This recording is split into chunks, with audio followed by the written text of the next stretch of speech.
గుర్తుపెట్టుకోండి, దేవుని యొక్క వాక్యాన్ని బాగా చదవండి. దేవుని యొక్క వాక్యం చేత మీ మనసును బాగా నింపుకొనండి. గుర్తుపెట్టుకోండి, మీరు ఎప్పుడైనా కూడా భయంకరమైనటువంటి శ్రమల గుండా, ఇబ్బందుల గుండా, సమస్యల గుండా మీరు వెళ్తూ ఉన్నప్పుడు ఎక్కువగా దేవుని వాక్యం చదవండి. మరి ముఖ్యంగా కీర్తనల భాగం చదవండి.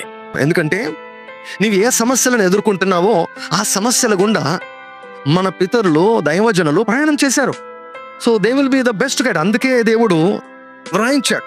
సో సమస్యల గుండా, ప్రాబ్లమ్స్ గుండా, అవమానం గుండా, నిందల గుండా, రోగముల గుండా, మానసిక క్షోభ గుండా, కరువు గుండా, అవమానం గుండా ఏళ్ల తరబడి మీరు ప్రయాణం చేస్తున్నట్లయితే కీర్తనల భాగము ఎక్కువగా చదవండి.